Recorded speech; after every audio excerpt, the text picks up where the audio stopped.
Hey everybody, it's Jason from the Texas Gun Vault, and once again, it is Sunday, and that means it's time for the Texas Gun Vault Poll Question of the Week, a weekly vlog that I put out where I ask you all, as my viewers and subscribers, about something that deals with guns and firearms, the firearms community, culture, news, current events, etc., or something just generally dealing with firearms. And this week's question is about training and training tools. I'll kind of set up why I asked the question in the actual poll question, but this is something that I am really curious about because, to be honest with you, I have no hands-on experience with these types of laser training tools. So I wanted to get your thoughts and opinions and see what you guys have to say. So with that in mind, let's dive right into this week's poll question. This week's poll question is about training. Lately, Google and Facebook, as well as a few gun websites, have all been running ads for at-home laser training and aiming tools that promise to help your marksmanship. I have even seen my local gun range have a demonstration table set up for you to try them out. Due to the high cost of ammunition, I think they are trying to offer an alternative that will not break the bank and help you have safe dry firing practice at home. As a firearms owner, do you feel these laser training devices are worth it or hold any value? So as I set it up in the question, I mentioned that I have been bombarded lately, especially on Facebook, where I'm a member of a number of gun communities and NFA silencer communities, with these training tools. So obviously there's this big push. I see them advertised on other YouTube channels and even my gun range. So I'm curious if you guys use these tools. As I mentioned, I have no hands-on experience. I am not a professional trainer. I don't take any classes. I am just your average typical gun owner. So when I see these products, I think, well, they look like they might be valuable. But then I'll hear people talk in the comment section of certain videos or the advertisements saying, well, it's a waste of money. They're a complete piece of junk. I see people, and this is actually the way it is with a lot of things in the gun community. I see people that swear by them, and I see a lot of people that say it is a complete gimmick and junk. And I know that you guys are a very educated audience. That is one of the great things about having my YouTube channel. You guys are such a wealth of knowledge that I like to think I learn more from you than you guys learn from me. So that's why I asked this week's question. So with that in mind, let's see what the results of this week's poll are. With over 1,000 votes as of me filming this video, we have yes, ammo is expensive, and I do not always have time for the range, 27%. No, they are gimmicks and nothing beats live fire practice, 27%. Unknown, I prefer to hold judgment until I can try it out, 43%. And something else, explain in the comments, 3%. Well, I have to say it can't get any closer than that. In many ways, I kind of wish the results were skewed one way or the other. So obviously we have people here that are saying these things are awesome. They're great. I use them. I read all the comments, and there's a lot of people that find a lot of value in them. Then there's a lot of people saying they just cannot replicate true live fire practice. It's good to have muscle memory, maybe practicing drawing your firearm out of a holster, but the actual firing and getting the gun back on target is completely different from a laser to live ammunition. And so therefore, if you spend a lot of time developing muscle memory with a laser, it won't always translate to better marksmanship at the range. So I'm not really sure how I feel about this. And to be very honest with you, if I was going to vote, being someone that has never used it, I would have voted for option 3, unknown. I prefer to hold judgment until I can try it out. I can definitely see the validity in what people say these things do and see how they can help you, but I also shoot guns myself, and I can tell you, and I'm going to talk about this in a moment, as a professional musician and teacher, well, there are things when I'm teaching students about playing instruments that are away from the instrument that are supposed to really help them that sometimes work and sometimes don't. You know, there's two things when it comes to teaching and training people. There's the art of teaching and there's the science of teaching. And sometimes I think people that are trainers or educators get these two things mixed up. We like to look at these tools, these new gadgets, these new concepts and think, well, they're new, innovative, they must work, they exist for a reason. And then we teach based on having these items or having these exercises and ignoring the tried and true practices of the past. Then there is the art of training or the art of teaching. And that is where a master educator can look at a situation on a case-by-case basis and be able to adapt and be what the student needs. Some students, or if you're training, some shooters are going to need a mentor. Some of them are going to need a drill sergeant. Some of them are going to need somebody that just shows them a few pointers, and you have to adapt to the situation. You don't want to be a cookie cutter teacher, as I call them. One size does not fit all in education. Different types of people learn different ways.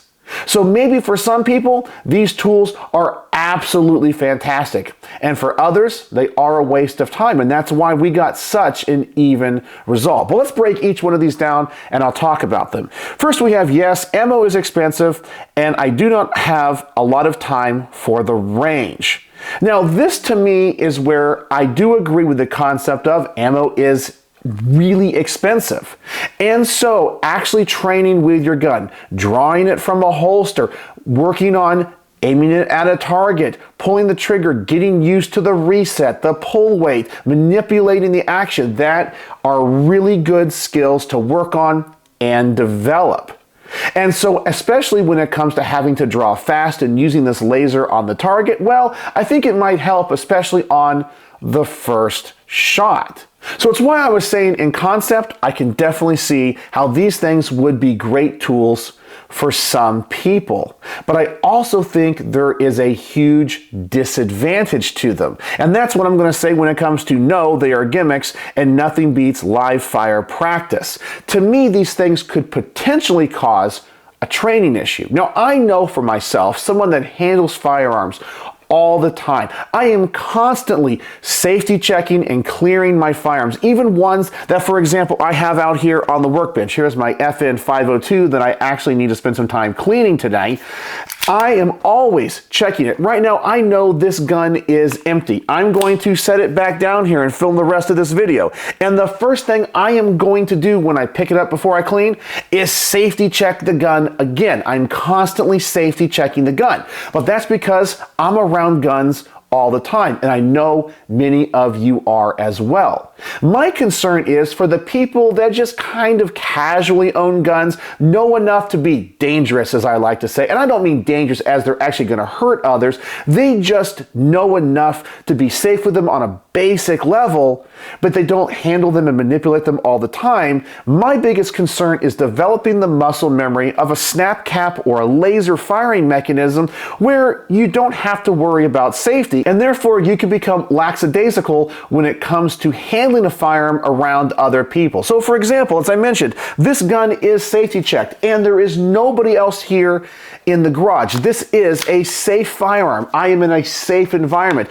I can take this firearm and I can point it all over the place and I am safe. My finger is off the trigger. There is nobody else here in the room. The action is open. I know this gun is empty. But I'm used to that. Now, somebody that gets used to these laser firing options, I can see them getting very comfortable with a gun, not always safety checking it, and then when they're around other guns, which could potentially be loaded, they're just used to kind of waving them around the room. Now, I know a lot of you are going to say, well, you should always follow the 4 rules of gun safety, and I completely agree. But you also have to know that not everybody is going to do that. Out of the, 100 million gun owners in the United States, how many of them practice and preach the 4 rules of gun safety all the time? I mean, we go to the range and we see people accidentally sweeping people. So we know this is happening everywhere. So I want people to constantly treat a firearm like it is loaded and to take it very serious. And my biggest concern is when you're using snap caps all the time, or you're using some type of laser firing mechanism to help you with your marksmanship, you're like, oh yeah, I'm so used to pulling that trigger and nothing going bang. Well, subconsciously or over time, you become a little bit too comfortable with that gun. And I worry about a potential accident with someone who is not as experienced. Then we have unknown. I prefer to hold judgment until I can try it out. And as I mentioned, this is the majority opinion and also the one that I would vote for. I really would like to try it out. Maybe somebody that is an expert on one of these things could kind of show me the ropes and I would get to experience it for myself. The problem, though, I think with a lot of these demonstration tables is they are trying to sell you a product. When you watch a video, they're trying to sell the product. So, of course, they're going to talk about all of its virtues. I really would like to see an honest review, the type of reviews that I try to do here on the Texas Gun Vault, and have people say, yeah, it works great doing this, but man, does it suck doing this, or I don't like it, or it's not reliable, or this or that. All the reviews I can find on these are always overwhelmingly positive. And as I said, there's nothing wrong with that. I totally understand that these are companies that are marketing their product and they think they have a really award-winning stuff. So I don't blame them. I also don't blame the other reviewers that might be getting these for free or asked or paid advertisements for these products. I am just looking for the honest review. That's why I asked you guys. And then finally, we have something else explained in the comments. So the results of this poll, unfortunately, don't help me. I have a majority of people saying, well, I'm going to hold off until I try them, which means not a lot of people have really tried them. And then on the yes and the no, it's an even split. So I guess I'm still in the same place I was. So let's see what you guys have to say with the top-rated comments of the week. And with our top-rated comment of the week, we have JareDog3, who says, I thought it would be dumb, but it has really been a lifesaver during the ammo crunch. And since the one I got has a timer function on the app, I could work on my draw speed when my range shot timer wouldn't work with dry fire practice.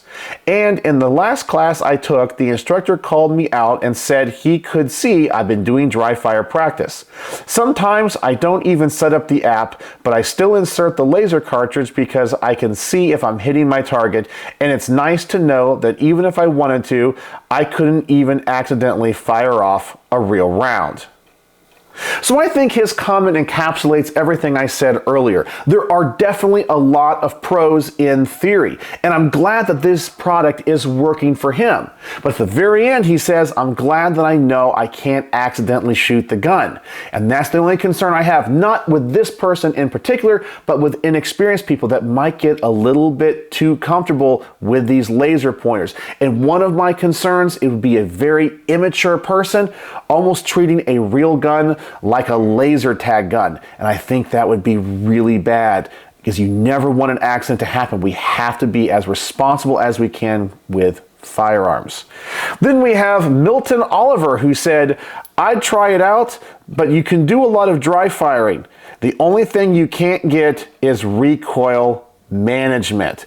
And that is what I also personally think. So when I would try one of these out, that would be my main concern. I'm sure these products are high quality and they work. I like the fact in the last comment he said they have a shot timer. That is really cool and innovative. But I will tell you, when it comes to my personal marksmanship on the range, many times it's not the first shot. It's the second shot. It's getting that gun back on target. Or if you're shooting a gun, especially with a lot of recoil, let's say you're shooting a 10 millimeter or 44 Magnum, getting that gun back on target fast can be kind of difficult. So if you only practice dry firing, you get used to no recoil. And recoil is a huge game changer. But as I said, there could be pros and cons, but if you train with it with that in mind, well, maybe it can be all pro. Then we have William123, who says, any product that motivates people to train in any capacity gets the thumbs up from me. And this is another great sentiment. I agree completely. Anything that gets guns in the hands of responsible people that want to protect themselves and their loved ones and handle guns responsibly is a good thing. So this could be just a double-edged sword. You know, I try to be as fair as I possibly can. I always criticize anti-gunners when it comes to pro-gun legislation because they'll always say the old trope, blood will run in the street. And I know when I would always say in the This Week in Gun News, which by the way, I do need to get back into the habit of making those, I would always tell them that you need to look at the other states where these are already implemented. Blood doesn't run in the streets. So I fully admit that I might be going into this with some type of preconceived bias, but we don't actually see people accidentally shooting each other because they have these laser aiming devices. So maybe I'm just kind of making it up in my head. And why? I really need to try one of these out and possibly get more research besides the biased only positive reviews of these products. Then we have Richard Peckerwood. Interesting name. Who says dry fire period is beneficial and should be done often. I agree, but you got to watch out with what guns you do it with. I know when it comes to some CZs and especially 22 long rifles, you don't want to dry fire them. With CZs, you got to use a snap cap, otherwise your firing pin may break. And with most 22s, that firing pin could hit the side of the chamber and damage the gun. So you just have to know your particular firearm. But I have heard many trainers and many gun owners echo this same statement. And then finally, we have 1000 Mountains who says, I think the concept is great and would definitely give it a try if my local gun shop had one on display, but I wouldn't make the purchase without trying it first. But at the end of the day, quality time at the range is best, and you can get a good range session in without going through a ton of ammo if you make a plan in advance. And I agree with that as well. All the comments this week are awesome and very true. You know, when I run my YouTube channel, one of the things that I don't enjoy about going to the range all the time is I'm always on the clock. I'm always on camera. Very rarely do I go to the range just to enjoy the range. I made a video about this over on the Texas Gun Vault too. Every time I go to the range, I have something to film. I have something to review. I have footage I have to record to make the content. Very rarely am I going to take my time, my very precious time, and just go to the range and say, you know what, I got 50 rounds of 9mm, I'm just gonna go enjoy this gun. I'm like, well, I got 50 rounds of ammunition and I gotta get this range report done. I gotta get this review of this product done. All right, let's pack up the camera. Let's go through it. This is what I need. And it's never for enjoyment. It's always work. Not that it's a bad thing because I'm still shooting guns, but I always go to the range with a plan. But I hope that one day in the future when I'm retired, I can have a plan where I can go to the range. Some days I'm going to record and do videos, and then other days I'm just out there to enjoy the gun and have fun with friends. So there you go. Well, this has been a very enlightening Texas Gun Vault poll question of the week because I don't think we've solved the mystery on this one. There's no clear-cut winner. And as I said, I'm still in the same spot I was before. So I guess I'm just gonna have to try one out. Maybe the next time I'm at the range, I'll kind of handle it, see what they say at that booth. And who knows, maybe one day one of these companies will actually contact me and have me review the product. And you guys know I would review it openly and honestly and give you guys my true thoughts. So there you go, the Texas Gun Vault poll question of the week. If you want to participate in next week's poll, please go to the community tab of my YouTube channel. It will be linked there and in the comments as well. Go over there, vote, comment, and like other people's comments so we can get the top rated comments of the week. And before I go, I always want to thank all of my Patreons and thank them for their generous support because as you guys know, I'm a victim of the YouTube gun channel purge. And so now my channel is demonetized and my Patreons help keep the lights on around here and give me the funding to keep the channel going. I still lose money around here. I've always lost money, but with the YouTube monetization gone, it's costing me a lot more. And so thank you so much to my patrons. It means so much to me that you enjoy my content so much, and I enjoy interacting with you all the time. So just want to give them a huge shout out. So there you go, the Texas Gun Vault poll question of the week. I look forward to seeing your results in next week's poll. So please let me know if you have any questions in the comment section below. And as always, thanks for watching.